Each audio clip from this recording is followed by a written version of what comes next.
ನಮಸ್ಕಾರ, ನೀವು ನೋಡುತ್ತಿರುವುದು ರಾಯಚೂರು ನ್ಯೂಸ್ 007ಗೆ ಸ್ವಾಗತ. 315 ಜಿಲ್ಲೆಗಳಿಗೆ ಕಾದಿದೆ ಕಂಟಕ.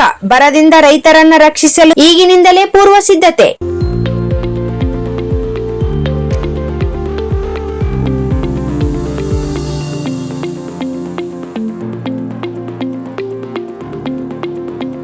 ಎಲ್ ನೀನೋ ಪರಿಣಾಮವಾಗಿ ಈ ವರ್ಷ ಮುಂಗಾರು ಮಳೆ ಅಷ್ಟಕ್ಕಷ್ಟೇ. ಇದರಿಂದ ರೈತರು ಕೃಷಿಯಲ್ಲಿ ಸಮಸ್ಯೆ ಎದುರಿಸಲಿದ್ದು, ಅವರ ರಕ್ಷಣೆಗಾಗಿ ಈಗಾಗಲೇ ಸಿದ್ಧತೆಗಳನ್ನು ನಡೆಸಿ ಎಂದು ಆಯಾ ರಾಜ್ಯಗಳು ಮತ್ತು ಜಿಲ್ಲಾಡಳಿತಗಳಿಗೆ ಕೇಂದ್ರ ಕೃಷಿ ಸಚಿವ ಶಿವರಾಜ್ ಸಿಂಗ್ ಚೌಹಾಣ್ ಅವರು ಸಲಹೆ ನೀಡಿದ್ದಾರೆ.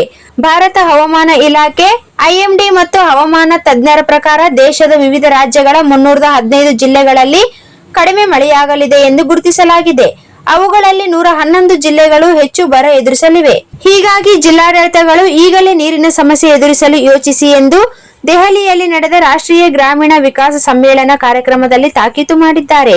315 ಜಿಲ್ಲೆಗಳಿಗೆ ಕಾದಿದೆ ಕಂಟಕ. 14 ರಾಜ್ಯಗಳ 315 ಜಿಲ್ಲೆಗಳು ಹೆಚ್ಚಿನ ಮಳೆ ಬಾಧೆ ಎದುರಿಸಲಿವೆ. ಅಲ್ಲಿ ನೀರಿನ ಸಂಗ್ರಹಣಾ ಸಾಮರ್ಥ್ಯವನ್ನು ಹೆಚ್ಚಿಸಲು ಕೆರೆಗಳು, ಚೆಕ್ ಡ್ಯಾಂಗಳು, ಸ್ಟಾಪ್ ಡ್ಯಾಂಗಳು ಮತ್ತು ಚೀಲಗಳಿಂದ ತಡೆಯೊಡ್ಡಿ ನಿರ್ಮಿಸಲಾದ ತಾತ್ಕಾಲಿಕ ಕಟ್ಟುಗಳಂತಹ ಜಲ ಸಂರಕ್ಷಣೆಗಳನ್ನು ಸ್ವಚ್ಛಗೊಳಿಸುವುದು, ದುರಸ್ತಿ ಮಾಡಲು ಕೇಂದ್ರ ಸಚಿವರು ಅಧಿಕಾರಿಗಳಿಗೆ ನಿರ್ದೇಶನ ನೀಡಿದ್ದಾರೆ.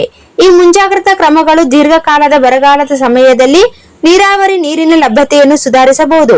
ಖಾರಿಫ್ ಬೆಳೆಗಳ ಮೇಲೆ ಅನಿಯಮಿತ ಮಳೆಯ ಪರಿಣಾಮವನ್ನು ಕಡಿಮೆ ಮಾಡಲು ಮುಂಗಡ ಸಿದ್ಧತೆ ನಿರ್ಣಾಯಕವಾಗಿದೆ.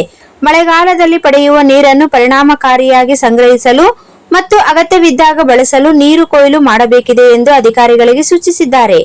ಗ್ರಾಮೀಣ ಅಭಿವೃದ್ಧಿ ಯೋಜನೆಗಳ ಮೇಲೆ ಗಮನವಿಡಿ. ರೈತರ ಆದಾಯವನ್ನು ಸುಧಾರಿಸುವ ಮತ್ತು ಕೃಷಿಯೇತರ ಅವಕಾಶಗಳಾದ ವಿಕಸಿತ ಭಾರತ್ ಕಲ್ಪನೆಯ ಜಿ ಪ್ರಧಾನಮಂತ್ರಿ ಆವಾಸ್ ಯೋಜನೆ, PMAY, ಗ್ರಾಮೀಣ ರಸ್ತೆ ಸಂಪರ್ಕ ಮತ್ತು ಜೀವನೋಪಾಯ ಕಾರ್ಯಕ್ರಮಗಳಂತಹ ಯೋಜನೆಗಳ ಅನುಷ್ಠಾನವನ್ನು ಬಲಪಡಿಸುವ ಬಗ್ಗೆ ಗಮನ ಹರಿಸಿ ಎಂದು ಕೇಂದ್ರ ಸಚಿವರು ತಿಳಿಸಿದ್ದಾರೆ.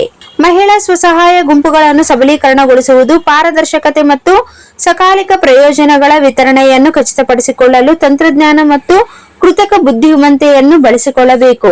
ಗ್ರಾಮೀಣ ಅಭಿವೃದ್ಧಿ ಕಾರ್ಯಕ್ರಮಗಳನ್ನು ಕೃಷಿ ಸಮುದಾಯಗಳ ಆಕಾಂಕ್ಷೆಗಳಿಗೆ ಹೆಚ್ಚು ಸ್ಪಂದಿಸುವಂತೆ ಮಾಡುವ ಸುಧಾರಣೆಗಳನ್ನು ಪರಿಚಯಿಸುವುದರ ಮೂಲಕ ವಿಶೇಷ ಒತ್ತು ನೀಡಬೇಕು ಎಂದಿದ್ದಾರೆ.